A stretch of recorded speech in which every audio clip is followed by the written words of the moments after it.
अस्सलाम वालेकुम क्लास। आज हम पढ़ेंगे जी Kepler's first law of planetary motion के बारे में। तो अगर आप देखें तो ये आपके पास एक सन है और ये है आपके पास अर्थ। सन और अर्थ के दरमियान का जो फासला है वो हमारे पास है पोजीशन वेक्टर आर। हम कहते हैं कि हमारे पास जो अर्थ है वो एक एलिप्टिकल ऑर्बिट में मूव कर रहा होता है और दो फोकाई होते हैं इसके, जिस पे सन मौजूद होता है। मतलब अगर अर्थ यहाँ पे है तो सन यहाँ पे है, अगर अर्थ घूम के यहाँ पे आएगा तो इसका फोकस जो होगा सन का वो यहाँ पे होगा।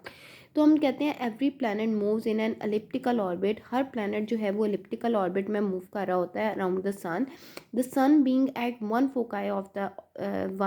Of the foci. सन जो है वो एक फोकाई पे मौजूद होगा अर्थ के। मतलब अगर अर्थ यहाँ पे है तो सन यहाँ पे होगा, और अगर तो सन यहाँ पर है तो अर्थ हमारे पास यहाँ पे होगा। तो अब हम प्रूव करने लगे हैं।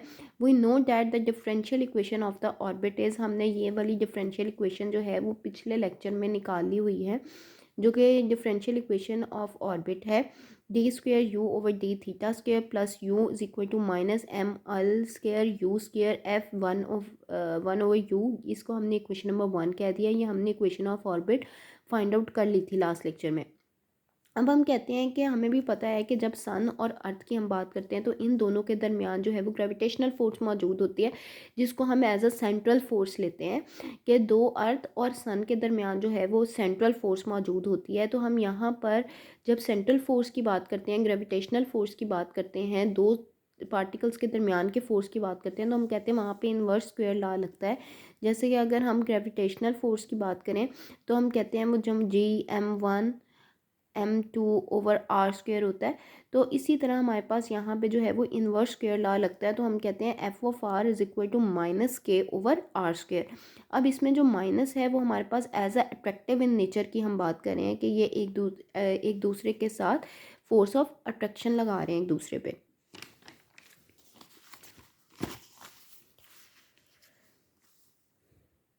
इस तरह से हमारे पास वैल्यू आ जाएगी। हम इसको इक्वेशन नंबर 1 में जो है वो पुट कर देंगे। तो d square you over D theta square plus u is equal to minus m l square u square, और एफ 1/u की जगह जो है वो हम माइनस के यू स्क्वेयर को पुट कर देंगे। फिर हम कहते हैं D square you over D theta square plus you है, तो हम कह देंगे इन दोनों को माइनस माइनस जो है वो प्लस हो गए, एम ओवर एल स्क्वेयर और के आ गया आपके पास। अब हम कहते हैं D square you over D theta square plus you है, इस पॉजिटिव को उठा के इधर ले जाते हैं तो माइनस एम के over l square is equal to 0 आता है, जो कि इक्वेशन नंबर 3 हम कह देते हैं। अब हम कहते हैं कि हम लेट करते हैं कि ये वाला जो पूरा है u माइनस एम के ओवर एल स्क्वेयर, ये हमारे पास एक नए वेरिएबल के इक्वल है जिसे हम x कह देते हैं, जिसे हम इक्वेशन नंबर 4 का नाम दे देते हैं। तो हम कहते हैं कि इस इक्वेशन नंबर 4 की अगर हम बात करें तो इस इक्वेशन नंबर 4 को हम डेरिवेट कर देते हैं विद रिस्पेक्ट टू थीटा। जब इसको हम डेरिवेट कर देंगे तो D U over D theta आ जाएगा। ये हमारे पास चूँकि कांस्टेंट क्वांटिटी है, ये हमारे पास 0 हो जाएगी और is equal to D X over D theta आ जाएगा। अब हम इसको अगेन डिफ्रेंशिएट करेंगे। जब हम इसको अगेन डिफ्रेंशिएट तो हमारे पास D square you over D theta square is equal to D square x over D theta square, जो कि इक्वेशन नंबर 5 बन जाएगी। अब हम कहते हैं कि हम यूज़ करते हैं इक्वेशन नंबर 4 को एंड 5 को इन 3 वी गेट। अब हम इस इक्वेशन नंबर 4 को और इक्वेशन नंबर 5 को इक्वेशन नंबर 3 में पुट करेंगे, इधर पुट करेंगे इसकी value. Means u minus M के ओवर एल स्क्वेयर की जगह हम x लिख देंगे, ठीक है, और d square you over D theta square की जगह जो है वो हम लिख देंगे d square x over D theta square. तो हमारे पास ये एक टर्म आ जाएगी d square x over D theta square plus x is equal to 0, जो कि इक्वेशन नंबर 6 हम कह देंगे।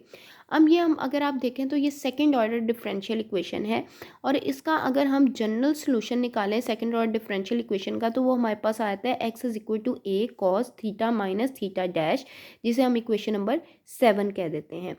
अब यहाँ पे ए और थीटा डैश की अगर हम बात करें तो ये कांस्टेंट है, कांस्टेंट ऑफ इंटीग्रेशन है। तो हम कंपेयर करते हैं इक्वेशन नंबर 4 को और इक्वेशन नंबर 7 को। अब इक्वेशन नंबर 7 को और इक्वेशन नंबर 4 को हम पुट करेंगे कंपेयर, क्योंकि ये भी x की वैल्यू है। और इक्वेशन नंबर 4 की अगर हम बात करें, इक्वेशन नंबर 4 की अगर हम बात करें तो इक्वेशन नंबर 4 जो है वो भी हमारे पास x की वैल्यू है। तो हम इन दोनों को कंपेयर कर सकते हैं इक्वेशन नंबर 4 को और इक्वेशन नंबर 7 को। तो जब हम इनको कंपेयर करेंगे तो u माइनस एम के over L square is equal to A cos theta minus theta dash आ जाएगा, जिसे हम इक्वेशन नंबर 8 कह देंगे। तो इक्वेशन नंबर 8 में क्योंकि u माइनस एम के ओवर एल स्क्वायर था, तो हम इसको m के ओवर एल स्क्वायर को इस साइड पे ले जाएंगे तो वो हमारे पास पॉजिटिव हो जाएगा। तो हमारे पास u is equal to M के over L square plus A cos theta minus theta dash आ जाएगा। अब u चूँकि हमारे पास होता है 1/r के इक्वल होता है, u इज इक्वल टू हो जाता है 1/r। जब हमारे पास u जो है वो 1/r के इक्वल होगा तो हम u की जगह 1/r लिख देते हैं, m के over L square plus a cos theta minus theta dash आता है, जो कि इक्वेशन नंबर 9 है। अब हम इन दोनों को मल्टीप्लाई कर देते हैं बोथ साइड पे, हम इन दोनों को मल्टीप्लाई करते हैं बोथ साइड पे एल स्क्वायर ओवर एम के साथ। जब हम एल स्क्वायर ओवर एम के साथ इन दोनों को मल्टीप्लाई कर देंगे तो हमारे पास यहाँ पे मल्टीप्लाई की वजह से एल स्क्वायर ओवर एम के ऊपर आ जाएगा, ओवर आर आ जाएगा, इज इक्वल टू जब इधर मल्टीप्लाई करेंगे एल स्क्वायर और एम के वो आपस में कट जाएंगे, 1 आ जाएगा। प्लस हमारे पास ये मल्टीप्लाई हम क्योंकि पूरी इक्वेशन के साथ करें तो L square over M K आ जाएगा, A cos theta minus theta dash आ जाएगा, जो कि इक्वेशन नंबर 10 बन जाएगी। अब कंपेयर करेंगे हम इक्वेशन नंबर 10 को with general equation of conic section के साथ। मीन्स हम एक 10 को कंपेयर करेंगे इस इक्वेशन को, तो हमारे पास जो कॉनिक सेक्शन होता है वो होता है एल ओवर आर, ठीक है। और हम कहते हैं कि अगर एल ओवर आर की अगर हम बात करते हैं तो हम एल ओवर आर जो है वो हमारे पास कॉनिक मतलब लेटस रेक्टम होता है। तो हम कहते हैं यहाँ पे आ जाता है l over r is equal to 1 plus इसको हम कहते हैं ये ई के इक्वल है, ठीक है, जिसे हम एसेंट्रिसिटी कहते हैं। और हमारे पास कॉस ए माइनस ए बार आता है, जिसे हम इस तरह से कह सकते हैं। अब अगर आप देखें तो यहाँ पे मैंने लिख भी दिया है कि लेटस रेक्टम जो है वो आपके पास होता है एल, जो कि एल जो है वो इक्वल होगा एल स्क्वायर ओवर एम के, तो उसकी जगह हम एल लिख देंगे, यहाँ पे ओवर आर आ जाएगा। और 1 प्लस हमारे पास यहाँ पे एल स्क्वायर ओवर एम के होगा ए, ये इनको हम एसेंट्रिसिटी कह देते हैं, ठीक है। और हमारे पास अब हम इस तरह से एक इक्वेशन हमारे पास बन जाती है। तो हम अब इक्वेशन नंबर 9 को, जो कि इक्वेशन नंबर 9 है, इसको हम डिफरेंशिएट करेंगे। अब जब हम इस इक्वेशन नंबर 9 को डिफरेंशिएट करेंगे तो आप देख सकते हैं कि हमारे पास जो है वो विद रिस्पेक्ट टू आर अगर हम करें तो हमारे पास जो है वो 1/r जो है, इसको डिफरेंशिएट करेंगे तो हमारे पास आ जाएगा जी -1/r स्क्वायर और आर डॉट आ जाएगा, क्योंकि आपको पता है कि अगर हमने d/dr करना है 1/r का तो that is actually the -1/r square, क्योंकि अगर आप इसको ऊपर ले आते हैं तो -1 हो जाता है और उसके बाद आप इसको डिफरेंशिएट करते हैं तो माइनस नीचे आ जाता है और आर स्क्वायर आ जाएगा। और आपके पास जो ये वाला है इसका अगर आप डिफरेंशिएट ले तो आर डॉट, तो ये आ जाता है, ठीक है। और फिर अगर हम इसको करें तो हम कहते हैं कि ये जो है कांस्टेंट क्वांटिटी है, ये ज़ीरो हो जाएगी। और इसका अगर हम लेंगे तो हमारे पास ए कॉस की जगह आ जाएगा माइनस साइन, ठीक है। तो minus sign theta minus theta dash और हमारे पास आ जाएगा थीटा डॉट, क्योंकि ये वाला तो कांस्टेंट है तो ये वाले का जब अगेन डेरिवेटिव होगा तो थीटा डॉट ले लेंगे, इक्वेशन नंबर 11 बन जाएगी। तो हमें जैसे कि पता है कि एल जो है वो हमारे पास M are square theta dot के इक्वल होता है, तो थीटा डॉट अगर हम यहाँ से निकाल लें तो l over M R square बन जाएगा, तो ये इक्वेशन नंबर 12 आ जाएगी। अब इस इक्वेशन नंबर 12 को हम पुट करेंगे इक्वेशन नंबर 11 के अंदर। जब हम इसमें पुट कर देंगे तो हमारे पास क्योंकि ये आर जो है वो एक आर के साथ तो हो जाएगा ना, तो हमारे पास आर डॉट आ जाएगा। मतलब अगर हम इसको अगर हम आर स्क्वायर को इधर ले जाएंगे तो हमारे पास आ जाता है आर डॉट, और यहाँ पे जो माइनस है अगर ये माइनस बाहर आ जाएगा तो हमारे पास माइनस माइनस से कट जाएगा, ठीक है। ये आ जाएगा R dot is equal to A, ये आर स्क्वायर इधर चला गया, आर स्क्वायर आ गया sine theta minus theta dash आ गया, और ये थीटा डॉट की जगह हमने ये थीटा डॉट की वैल्यू को पुट कर दिया L over M R square. अब हमारे पास आर डॉट की वैल्यू आ गई जो कि ए, और हमारे पास आ गई एल ओवर एम आ गया, sine theta minus theta dash आ गया, जो कि हमारे पास इक्वेशन नंबर 13 आ गई, ठीक है जी। Now total energy of a particle moving under a central force field, जैसे कि हमने टोटल एनर्जी पार्टिकल की निकाली थी जब दो पार्टिकल सन और अर्थ के दरमियान जो हमारे पास टोटल एनर्जी होती है ये हमने निकाली थी, जो कि काइनेटिक एनर्जी और पोटेंशियल एनर्जी के इक्वल थी, ये हम पहले निकाल चुके हैं। तो हम उसको अब यहाँ पे यूज़ करेंगे। हाँ जी, ये हमारे पास टोटल एनर्जी थी जो कि हमने फाइंड आउट की थी, जिसमें ये हमारे पास काइनेटिक एनर्जी थी। हम पहले जो हमने की थी इक्वेशन, उसमें हम फर्स्ट इंटीग्रल वाली उसमें हम ये निकाल चुके हैं टोटल एनर्जी सिस्टम की। तो half M R dot square that is the kinetic energy. ये हमारे पास जो है ये इफेक्टिव पोटेंशियल की एनर्जी है, जिसमें हमारे पास पोटेंशियल एनर्जी आ जाती है ड्यू टू सेंट्रल फोर्स की वजह से। और हमारे पास ये जो है सेंट्रीफ्यूगल पोटेंशियल होता है, और इन दोनों को मिला के हमारे पास जो है वो इफेक्टिव पोटेंशियल बनता है। तो हम कहते हैं कि वी ऑफ आर जो है वो minus K over are square है। ज़ाहिर बात है पोटेंशियल एनर्जी है जो कि हमारे पास जो है वो distance square of the distance पे डिपेंड कर रही है। नेगेटिव जो है वो अट्रैक्टिव फोर्स को रिप्रेजेंट कर रहा है। तो हम कहते हैं E is equal to half M R dot square minus, इसकी जगह हमने लिख दिया K over R plus L square over 2 mr square. That is the equation number 14। अब हम इक्वेशन नंबर 9 को और इक्वेशन नंबर 13 को 14 में पुट करेंगे तो हमारे पास वैल्यू आ जाएगी। अब इक्वेशन नंबर 9 जो है वो हमारे पास आर डॉट की आपने यहाँ पे वैल्यू निकाली थी लास्ट टाइम, जो कि अभी हमने निकाली है इक्वेशन नंबर 13 की आर डॉट की वैल्यू, ठीक है। और हमारे पास जो है वो इक्वेशन नंबर 13 था, और हमने इक्वेशन नंबर जो वो है 14 को और इक्वेशन नंबर 9 को। अब इक्वेशन नंबर 9 जो कि आपने यहाँ पे निकाली है हमारे पास, ये इक्वेशन नंबर 9 1 ओवर आर की वैल्यू जो आपने इक्वेशन नंबर 9 से निकाली है, और आर डॉट की वैल्यू जो कि आपके पास इक्वेशन नंबर 13 है, इनको आप पुट कर देंगे इक्वेशन में, इक्वेशन नंबर 14 में।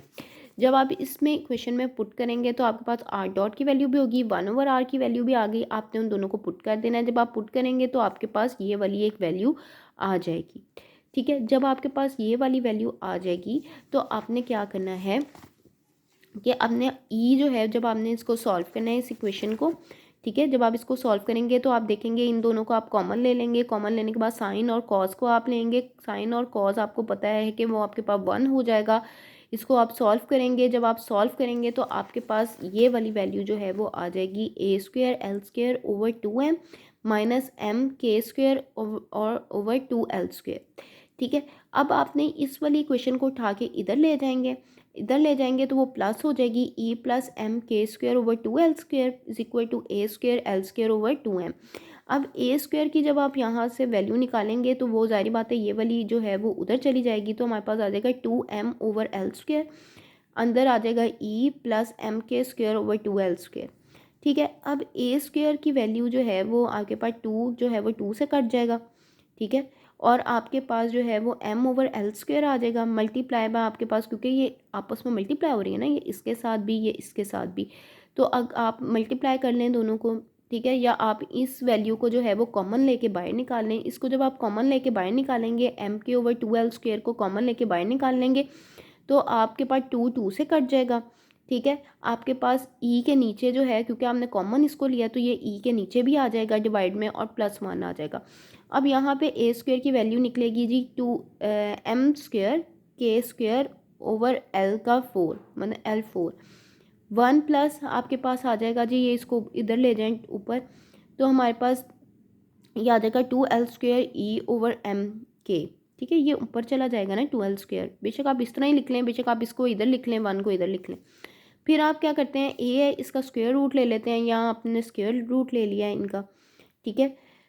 तो इसका भी क्योंकि पूरे का स्क्वायर रूट लेंगे तो वो स्क्वायर तो कट जाएंगे, ये 4 है ये भी स्क्वायर हो जाएगा और ये आपके पास इसके ऊपर जो है वो स्क्वायर रूट आ जाएगा। तो जैसे कि हमने बताया था कि ई जो है वो सेंटिसिटी है, सेंटिसिटी की वैल्यू एल स्क्वायर ए ओवर एम के है। इसको आप पुट कर देंगे उसके अंदर, आप कहेंगे E is equal to L square over M K. A की वैल्यू आपके पास जो है वो निकली हुई है, ठीक है। तो आप ये वाली जो वैल्यू है उसको पुट कर देंगे, जो कि लास्ट टाइम हमने ए की वैल्यू निकाली है। फिर आपके पास एल स्क्वायर के साथ कट जाएगा, एम के साथ कट जाएगा, सेंटिसिटी की आपके पास वैल्यू आ जाएगी। इनका दोनों तरफ स्क्वायर रूट ले लेंगे, स्क्वायर ले लेंगे। जब आप इसका स्क्वायर लेंगे तो ई स्क्वायर हो जाएगा, ये हम आपके पास स्क्वायर जो है वो स्क्वायर से कट जाएगा। फिर आपके पास जो है वो 1 जो है वो इधर ले जाएंगे, ई स्क्वायर माइनस 1 आ जाएगा और ये आ जाएगा। और ई स्क्वायर माइनस 1 जो है आप कहेंगे कि ये इसको अगर हम इधर ले जाएं और यहाँ से अगर हम ई की वैल्यू निकालना चाहें तो हमारे पास जो है वो एम के square over 2l square E square minus 1 निकल आता है। और ये आपके पास केपलर का फर्स्ट लॉ है।